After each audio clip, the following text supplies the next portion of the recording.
എല്ലാവർക്കും നമസ്കാരം. ഓണക്കാലമാണ്. എന്നാൽ ഇടതടവില്ലാതെ മഴയും പെയ്യുന്നുണ്ട്. എന്നിരുന്നാലും ഓരോ ദിവസവും ഇങ്ങനെ കടന്നു പോവുകയാണല്ലോ. അത്തം കഴിഞ്ഞു, ചിത്തിരയായി. സാധാരണഗതിയിൽ ഓണാഘോഷങ്ങളൊക്കെ പരിസമാപ്തിയിലെത്തുന്നത് ആറന്മുള ഉത്രട്ടാതി വള്ളംകളിയോടെയാണ്. അങ്ങനെയാകുമ്പോൾ ഈ ഓണക്കാലത്ത് നമ്മൾ പോയിരിക്കേണ്ട ഒരു ക്ഷേത്രമാണ് ആറന്മുളയിലെ പാർത്ഥസാരഥി ക്ഷേത്രം. ഇവിടെ പമ്പയാറ്റിലാണ് സാധാരണ ഈ ഉത്രട്ടാതി വള്ളംകളി നടക്കാറ് പതിവ്. അങ്ങനെ ഞങ്ങളും എത്തി. നല്ല മഴയുണ്ടായിരുന്നു. എന്നിരുന്നാലും നല്ല തിരക്കുമുണ്ട്. ക്ഷേത്രത്തിനുള്ളിലേക്ക് പ്രവേശിച്ചപ്പോൾ തന്നെ അങ്ങ് കൊടിമര ചുവട്ടിൽ നിറപറയും താലവുമൊക്കെ ഒരുക്കി വെച്ചിരിക്കുന്നത് കണ്ടു. പള്ളിയോടങ്ങളെ സ്വീകരിക്കാനുള്ള ഒരുക്കങ്ങളാണ് ഇവയൊക്കെ.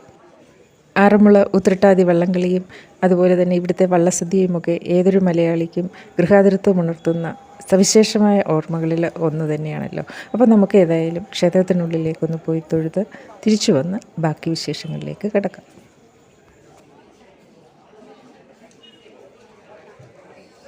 വളരെ പുരാതനമായ ഈ ക്ഷേത്രം കേരളത്തിലെ പ്രസിദ്ധമായ 108 വൈഷ്ണവ ക്ഷേത്രങ്ങളിൽ ഒന്നാണ്. ഈ ക്ഷേത്രത്തിൽ പ്രതിഷ്ഠ നടത്തിയത് പാണ്ഡവരിലെ അർജുനനാണ്.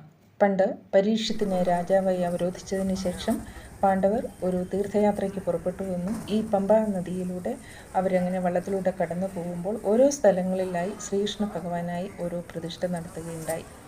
തൃച്ചിട്ടാറ്റ് യുധിഷ്ഠിരനും പുലിയൂരിലെ ഭീമനും ആറന്മുളയിൽ അർജുനനും തിരുവൻവണ്ടൂർ നകുലനും തൃക്കൊടിത്താനത്ത് സഹദേവനുമാണ് ശ്രീകൃഷ്ണ പ്രതിഷ്ഠ നടത്തിയത്. ഇവിടെ ഈ ആറന്മുളയിൽ ശ്രീകൃഷ്ണ ഭഗവാന്റെ വിശ്വരൂപ ഭാവത്തിലുള്ള അല്ലെങ്കിൽ പാർത്ഥസാരഥിക്കായുള്ള ഈ ക്ഷേത്രം നിർമ്മിക്കുന്നതിന് മുമ്പ് തന്നെ ഇവിടെ ശ്രീകൃഷ്ണ ഭഗവാന്റെ ജ്യേഷ്ഠ സഹോദരനായ ബലരാമനായുള്ള ക്ഷേത്രം ഉണ്ടായിരുന്നു. അതാണ് ഈ കാണുന്നത്. പിന്നീടാണ് പാർത്ഥസാരഥിക്കായുള്ള ക്ഷേത്രം നിർമ്മിക്കപ്പെട്ടത്.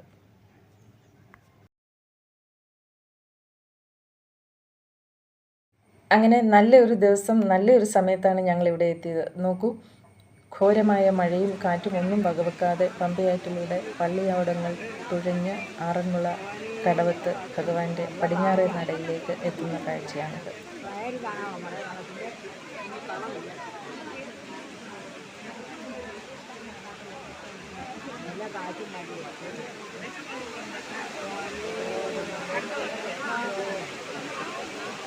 ഇതേക്കുറിച്ചും മറ്റൊരു ഐതിഹ്യമുണ്ട്. പണ്ട് 6 മുള കെട്ടിയ ഒരു ചങ്ങാടത്തിലാണ് ഭഗവാന്റെ വിഗ്രഹം ഇങ്ങോട്ടേക്ക് കൊണ്ടുവന്നതെന്ന് വിശ്വസിക്കുന്നു. അങ്ങനെയാണ് ഈ സ്ഥലത്തിന് ആറന്മുള എന്ന് പേര് വന്നതെന്നും കരുതപ്പെടുന്നു.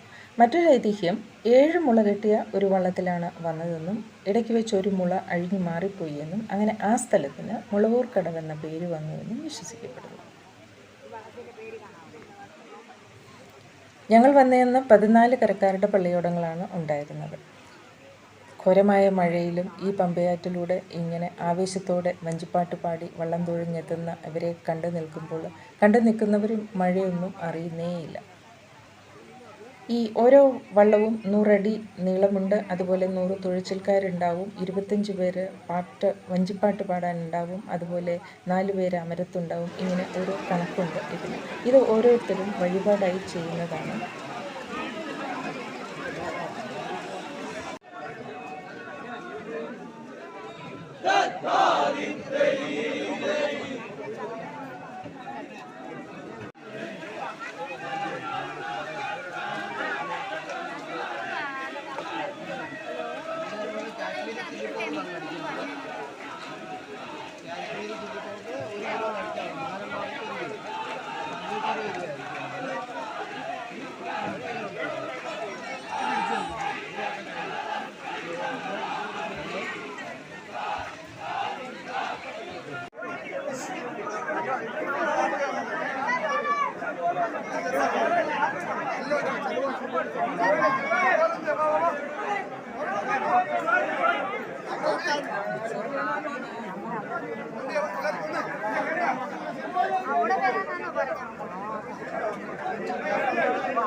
അങ്ങനെ നേരം ഉച്ചയായി.